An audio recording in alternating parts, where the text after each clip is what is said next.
The elite are monopoly men. They seek to create monopolies and dominate populations through the barrel of a gun.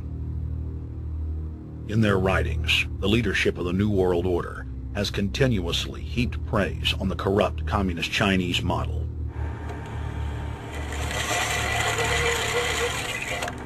In August of 1973, in an article written by David Rockefeller for the New York Times, Rockefeller openly lauds and endorses Mao Zedong's actions, while celebrating their command and control system.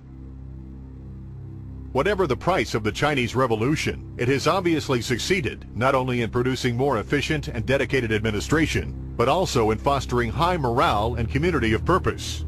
The social experiment in China under Chairman Mao's leadership is one of the most important and successful in history. David Rockefeller, New York Times, August 10, 1973. Communist China is the model, planned society for the New World Order. China has received more United Nations awards for its policies and form of governance than any other nation. In the eyes of globalist planners, authoritarian China is the future.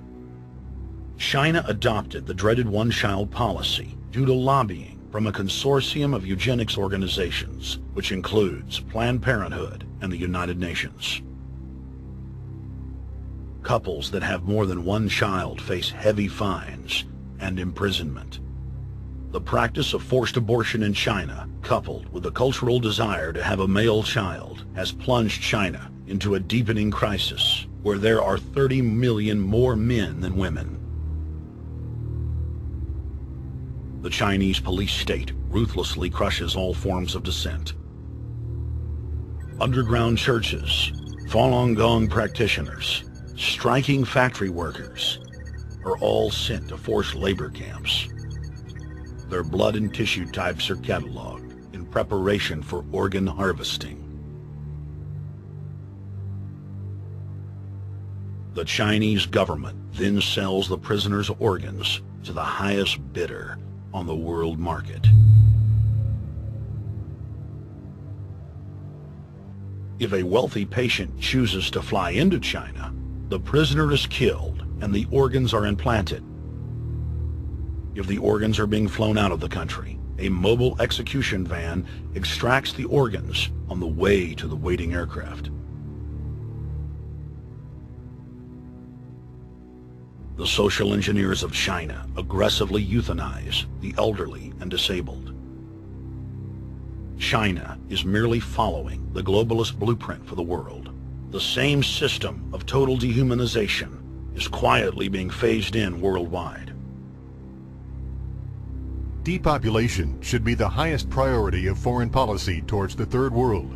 Henry Kissinger, 1974. There's a need for a new world order, but it has different characteristics in different parts of the world.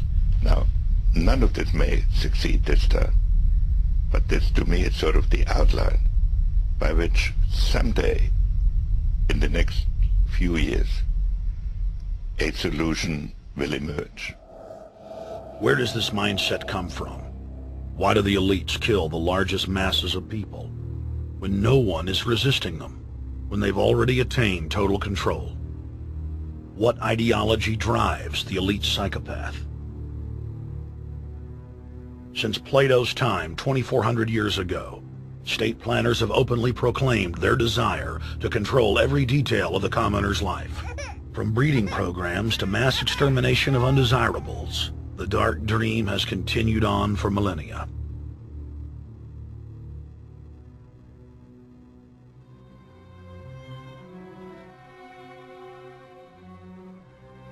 The scientific rationale for tyranny has always been attractive to elites because it creates a convenient excuse for treating their fellow man as lower than animals. Robert Thomas Malthus, famous for saying that a mass food collapse would be helpful because it would wipe out the poor. His fictional scenario would later be called a Malthusian catastrophe. Malthus is important because his ideas led to the rise of a new scientific field that would dominate the course of human history for the next 200-plus years.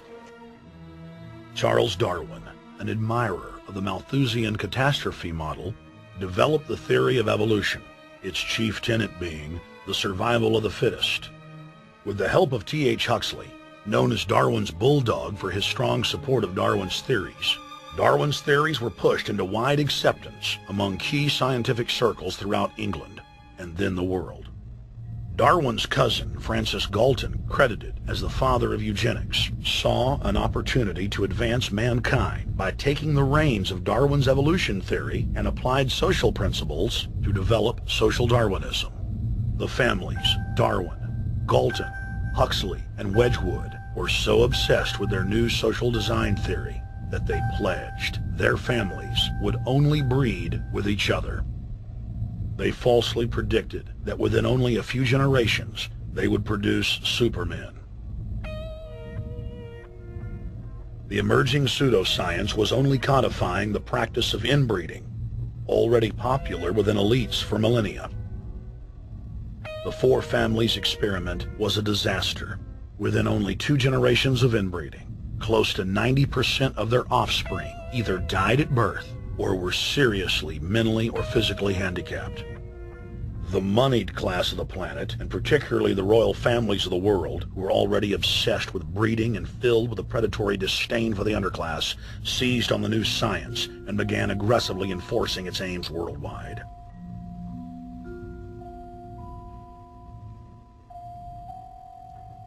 Biometrics appears to be a new science, but it was actually developed by Galton back in the 1870s as a way to track racial traits and genetic histories, and as a way to decide who would be licensed to breed.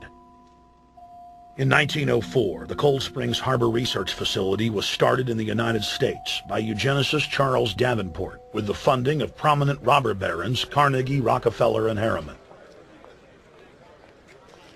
In 1907, the first sterilization laws were passed in the United States. Citizens with mild deformities or low test scores on their report cards were arrested and forcibly sterilized. You're 17, aren't you, Alice? Yes, but what have you done with my folks? Well, we're trying to help them, Alice, and you too. They were taken to the hospital this afternoon. Hospital? Wasn't none of them sick this morning. We thought it necessary to present your family's case to the state medical commission. After an examination, they decided there was but one important action to take: to have your entire family sterilized. Why, what's that? I don't know what you're talking about. Now, in this state, we have a law which provides for such people to have an operation so there won't be any more children. I see. Now, we've placed your brothers in institutions where they'll be properly cared for. You can go back to your job soon. I'll arrange to have it held open for you. But I'm keeping my job. I'm not going anywhere. Now, you're going to the hospital too, Alice.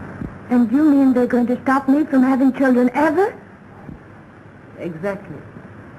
I'm all right, I tell you. I won't go to any hospital. We don't want any trouble with you, young woman. If you refuse to go, the officer here will take you by force. In 1910, the U.S. Eugenics Record Office was set up.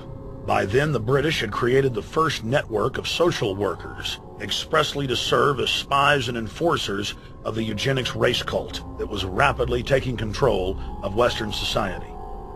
The social workers would decide who would have their children taken away, who would be sterilized, and in some cases, who would be quietly murdered.